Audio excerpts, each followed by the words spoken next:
آپ کے بچوں میں بھی کوئی قاری ہے، قاری بننا چاہتا ہے؟ فارچونیٹلی بچوں میں تو کوئی قاری صاحب کبھی ایسا لمحہ آیا ہو کہ آپ تلاوت کر رہے ہوں اور خود بھی آپ رو پڑے ہوں؟ ڈاکٹر صاحب بات یہ ہے کہ آپ جو چیز پرفارم کر رہے ہیں نا، اس وقت پوری دنیا میں آپ سفر کر رہے ہیں پاکستان کے لیے، قرآن مجید کے لیے، اور پاکستان اللہ تعالیٰ کی ایک نعمت ہے ہمارے لیے، کوئی پیغام جو آپ ہمارے ناظرین کو دینا چاہیں؟ دیکھیں دو چیزوں پہ میرا فوکس ہے. ایک تو قرآن پاک سے میں منسلک ہوں، اس کے ساتھ ساتھ اس وقت موبائل پہ اس چیز کو عام کرنے کے لیے آپ کیا کر رہے ہیں، اور جو لوگ کر رہے ہیں اس کو آپ کیسے دیکھتے ہیں قرآن مجید کی تلاوت کو؟ کیونکہ جو سوشل میڈیا ہے اس میں تو یہ چیز کہیں ہمیں نظر نہیں آتی. میں سمجھتا ہوں کہ دونوں چیزیں موجود ہیں. یہ جو ڈیوائس ہے آپ کے ہاتھ میں موبائل کی شکل میں، یہ ایسی ڈیوائس ہے. پورا قرآن مجید بہت بابرکت ہے اور اس میں بہت سے معنی ہیں اور ہمارے لیے بہت برکت ہے. آپ کو کون سا حصہ اس کا سب سے زیادہ پسند ہے؟ انسان کی اگر عمر 90 سال بھی ہو گئی اور اس نے 10 سال کی عمر میں نماز پڑھنا شروع کر دی، اور شادی آپ کی؟ ہاں جی، شادی. بھائی صاحب تلاوت قرآن مجید کے لیے پوری دنیا کا آپ سفر کرتے ہیں، پوری دنیا کے ممالک میں جاتے ہیں، اپنا جو فیملی ٹائم ہوتا ہے وہ کس طرح سے نکالتے ہیں؟ کچھ اپنی فیملی کے بارے میں بتائیں. آپ کے بچوں میں بھی کوئی قاری ہے، قاری بننا چاہتا ہے؟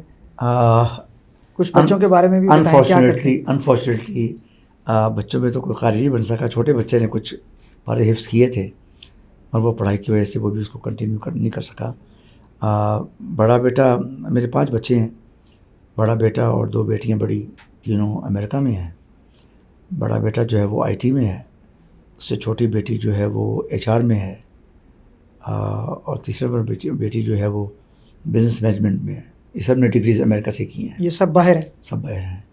اور پاکستان میں جو بچے ہیں اس میں نمبر 4 پہ ہے بیٹا میرا، وہ ڈاکٹر ہے، ابھی فارغ ہوا ہے.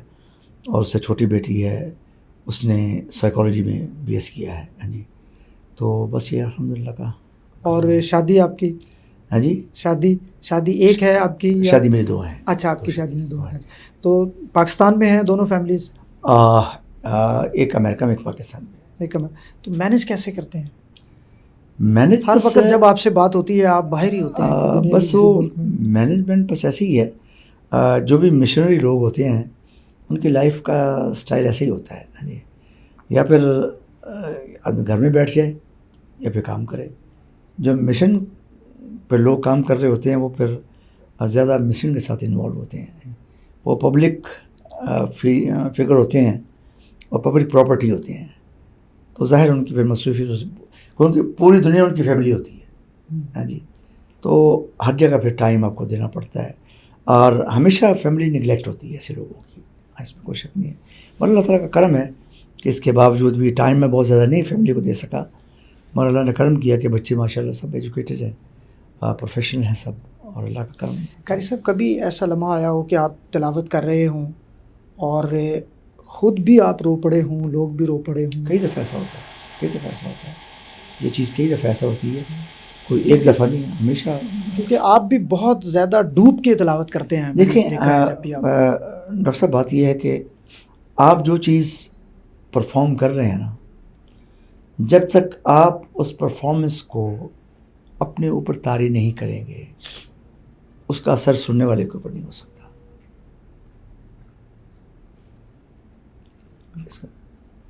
سیدھی بات ہے یہ. تو آپ کو اس میں آرٹیفیشل کوئی چیز نہیں ہے. اگر ڈراماٹائز کرنے کی کوشش کریں گے اس کا کوئی اثر نہیں ہوگا. You have to be natural. آپ کا سانس بڑا لمبا ہے، اس کے لیے کوئی مشق کی ہے؟ نہیں، یہ بھی سب نیچرل ہے، یہ بھی نیچرل ہے. نیچرل سانس جو ہے وہی صحیح ہوتا ہے. سانس سے میری مراد ہے کہ میں آپ پریکٹس سے 2 4 5 سیکنڈ اوپر نیچے کر سکتے ہیں، مگر یہ نہیں ہو سکتا کہ پریکٹس سے آپ کو 25 سیکنڈ بڑھا لیں. Not possible. یہ جو سورہ رحمان آپ کی جس طرح آپ نے ذکر بھی کیا، میں جب اس کو سنتا ہوں تو کبھی اگر آپ کے ساتھ پڑھنے کی کوشش کریں تو آدھے جا کے ہمارا سانس تو ٹوٹ جاتا ہے، آدھی بھی بہت دور ہے. آپ کا بہت لمبا ماشاءاللہ سانس چلتا ہے. تو اس کے لیے کچھ خوراک، کوئی چیز گلے کی بہتری کے لیے احتیاط ہے کہ آپ کا بہت ٹھنڈی چیزیں استعمال نہ کریں، AC سے محفوظ رہیں. پنکھے کی ہوا جو ہے یہ بھی گلے کو خراب کرتی ہے، اور خاص طور پر جب کلائمیٹ چینج ہوتا ہے، اپنے مرج ہو رہا ہوتا ہے ایک ویدر سے دوسرا ویدر، ٹھنڈے سے گرم، گرم سے ٹھنڈا، یا جن دنوں میں یہ پتے جو ہے نکلتے ہیں اس میں موسمی تبدیلیاں جو موسمی تبدیلی ہوتی ہے. پھر وہ ایک خاص قسم کا پولن جو ہے الرجی، پولن الرجی جو ہے یہ بھی خراب کرتی ہے. تو یہ اس وجہ سے میرا تھوڑا افیکٹ ہو جاتا ہے. ادروائز جو ہے آپ احتیاط سے چلتے رہیں تو کام ٹھیک چلتا ہے. اس وقت پوری دنیا میں آپ سفر کر رہے ہیں پاکستان کے لیے، قرآن مجید کے لیے، اور پاکستان اللہ تعالیٰ کی ایک نعمت ہے ہمارے لیے. کوئی پیغام جو آپ ہمارے ناظرین کو دینا چاہیں، جو پوری دنیا میں آپ کا اس وقت پیغام چل رہا ہے، کس چیز پہ زیادہ کام کر رہے ہیں؟ دیکھیں 2 چیزوں پہ میرا فوکس ہے. ایک تو قرآن پاک سے میں منسلک ہوں، اس کے ساتھ ساتھ ایک ہے پاکستان کا سافٹ امیج، پیغام Pakistan, the message of peace. دیکھیے پاکستان اللہ تعالیٰ کا اتنا بڑا انعام ہے، ہم اس کے لیے جتنا بھی شکر ادا کریں کم ہے، کیونکہ آزادی کی نعمت آپ کو پتہ ہے بہت بڑی نعمت ہے. بے شک. اور جو لوگ آزاد نہیں ہیں وہ ان کے اوپر کتنے ظلم و ستم ڈھائے جا رہے ہیں. ہاں جی، اور ان کو ابھی تک اپنا آزاد وطن نہیں ملا. ہمیں ان لوگوں کو دیکھ کر اللہ کا شکر ادا کرنا چاہیے کہ یا اللہ تعالیٰ لاکھ لاکھ شکر ہے کہ تو نے ہمیں ایسی زمین دی ہے جہاں پر ہماری ایک شناخت ہے. یہ بہت امپورٹنٹ چیز ہے اور اس کی ہمیں قدر کرنی چاہیے. لاکھوں لوگ شہید ہو گئے اس ملک کو حاصل کرنے کے لیے، اور لاکھوں لوگ شہید ہو گئے جس میں عوام بھی شامل ہے اور افواج پاکستان کے جوان بھی شامل ہیں اس کی حفاظت کے لیے. تو ہم بھی کہ پاکستانی، ہم پاکستان کے لیے کیا کر رہے ہیں؟ We have to do something for your own country. اپنے اپنے حصے کا دیا جلانا چاہیے اور ہمارے اندر نیشنل اسپرٹ ہونی چاہیے. ہم ایک دوسرے کو برداشت کریں. عدم برداشت جو ہے اس سے ہمارا بیڑا غرق ہو رہا ہے. ہم لائکنگ ڈس لائکنگ کو چھوڑ کر جس کو مرضی کو لائک ہو، جس مرضی لیڈر کو پسند کریں، آپ جس مرضی پولیٹیکل پارٹی کو آپ پسند کریں، دیٹس فائن، مگر آپ کے اندر وطن کی محبت جو ہے یہ سب سے سپیریئر کی جو ہے وہ حیثیت ہونی چاہیے. تو اس چیز کو میں ہمیشہ پروموٹ کرتا ہوں پاکستان سے باہر جب ہوتا ہوں، کہ لوگوں کو بتاتا ہوں کہ یار ایک دوسرے کو برداشت کرو، ٹالرنس پیدا کرو. ہاں جی، اور ایک دوسرے کو جوڑنے کی کوشش کرتا ہوں، کیونکہ آقا صلی اللہ علیہ وسلم نے فرمایا کہ جو شخص دنیا میں یہ میسج عرش معلیٰ پر جب معراج کی شب اللہ کے محبوب کی اللہ سے ملاقات ہوئی ہے، تو اس میں جو ایک ہی میسج ہم تک پہنچا ہے وہ یہ ہے کہ آپ نے فرمایا کہ جو دنیا میں آپس میں لوگوں کو جوڑے گا، ملائے گا، وہ قیامت کا دن میرے ساتھ ہوگا.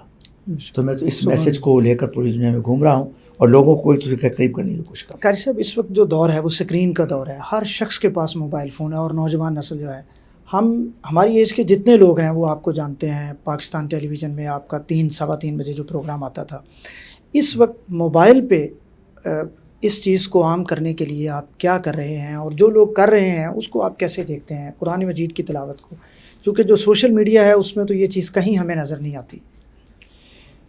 میں سمجھتا ہوں کہ دونوں چیزیں موجود ہیں. یہ جو ڈیوائس ہے آپ کے ہاتھ میں موبائل کی شکل میں، یہ ایسی ڈیوائس ہے کہ اس میں ہر چیز موجود ہے. دیکھنا یہ ہے کہ آپ کا انٹرسٹ کیا ہے. آپ گانا سننا پسند کرتے ہیں کہ قرآن سننا پسند کرتے ہیں؟ ابھی اب میں ذکر کر رہا تھا کہ بلینز میں ویوز ہیں، وہ بھی اسی ڈیوائس کے ذریعے ہیں، بالکل سوشل میڈیا کے ذریعے ہیں.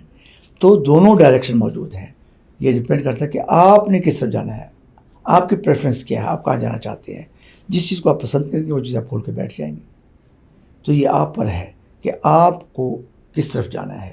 آپ اپنے آپ کو تیار کریں اور آپ اس کے مطابق آپ کو چلنے کی کوشش کریں. یہ جو آپ کا پروگرام آتا تھا پاکستان ٹیلی ویژن پہ، آپ اس کے بارے میں ابھی بتا رہے تھے ہمیں کہ وہ کتنی دیر میں ریکارڈ ہوا، اور اب آپ اس کے اوپر جو کام کر رہے ہیں اس پروگرام کے بارے میں؟ دیکھیں القرآن پروگرام کے 2 دفعہ ریکارڈنگ ہوئی ہے. ایک دفعہ 92 میں ہوئی ہے، یہ پروگرام 92 میں سٹارٹ ہوا ہے اور آج تک آن ایئر ہے. اور اس کے بعد پھر کوئی 12-14-15 سال کے بعد پھر دوبارہ پروگرام جو ہے ریکارڈ ہوا ہے. اس کے 271 ایپیسوڈ تھے، اس کے 300 ایپیسوڈ ہے.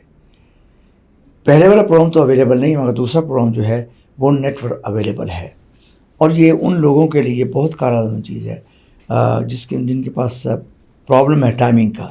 بچے اسکول جاتے ہیں، بچے کھیلنے کے لیے جاتے ہیں، بچے کی یہ مصروفیت، بچوں کی مصروفیت کہ وہ ٹیلی ویژن پہ جس وقت آتا ہے پروگرام اس وقت وہ اویلیبل نہیں ہوتے.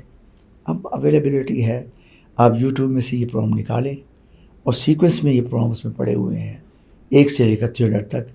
ماں باپ خود بھی بیٹھیں، بچوں کو لے کے بیٹھیں، روزانہ 10 منٹ نکالیں اس پروگرام کے لیے.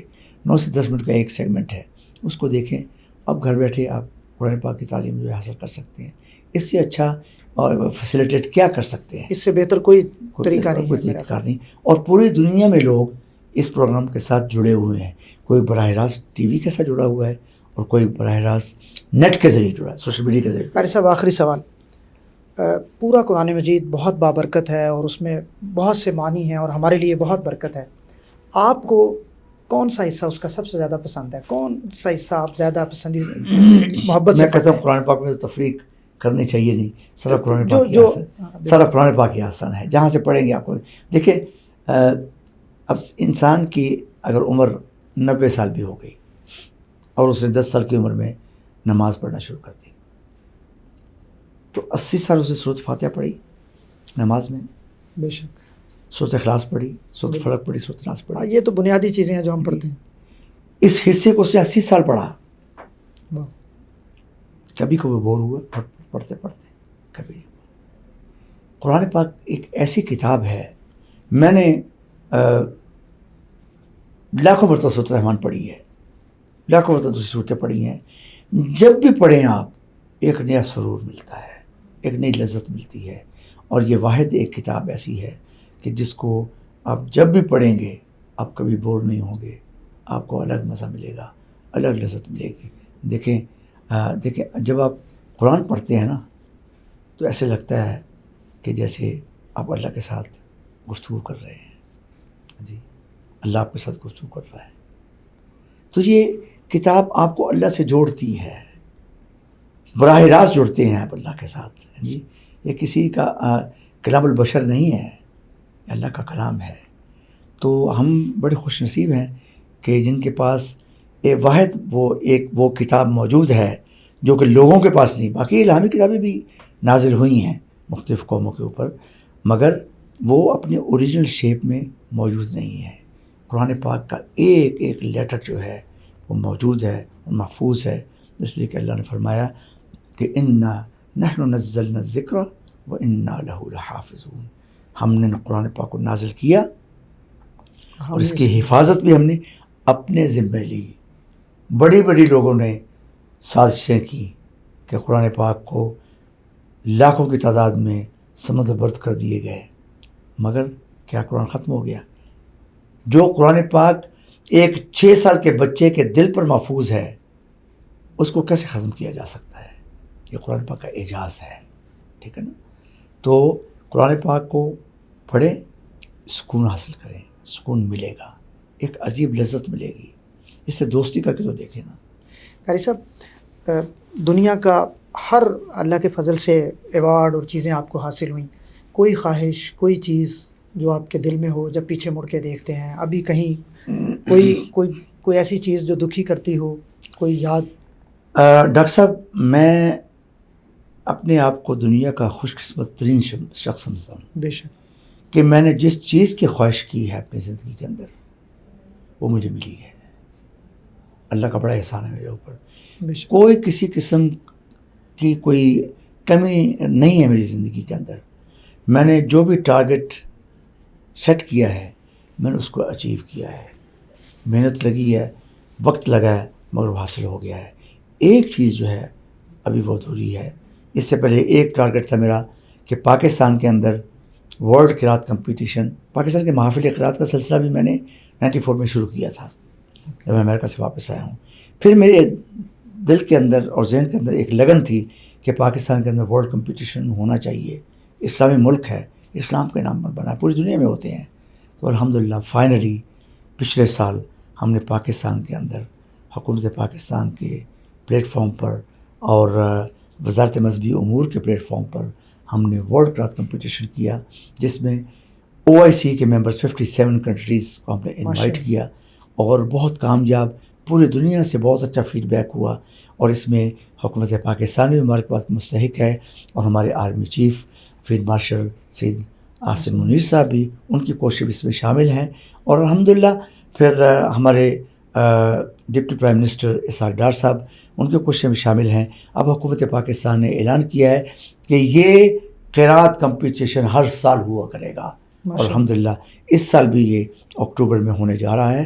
تو یہ گول ایک اچیو کیا ہے، اور ایک گول میرا رہ گیا ہے جو اچیو نہیں ہوا، اور انشاءاللہ مجھے پوری امید ہے، وہ ہے کہ قرآن یونیورسٹی میں ایک اسٹیبلش کرنا چاہتا ہوں انشاءاللہ پاکستان کے اندر، ایسی یونیورسٹی کہ جو کہ ماڈل رول ماڈل ہو یونیورسٹی کا اس ملک کے اندر، اور مجھے امید ہے کہ اللہ تعالیٰ اس کے لیے بھی اسباب پیدا فرمائیں گے۔ انشاءاللہ کوئی شخص سامنے آئے گا، وہ کہے گا قاری صاحب یہ زمین ہے اور یہ پیسے ہیں، بنائیں اور موج کریں انشاءاللہ، کیونکہ اس کے بارگاہ میں دیر تو ہے، اندھیر نہیں ہے، اور مجھے امید ہے کہ یہ گول بھی اچیو ہوگا انشاءاللہ۔ قاری صاحب بہت شکریہ، آپ نے ہمیں وقت دیا۔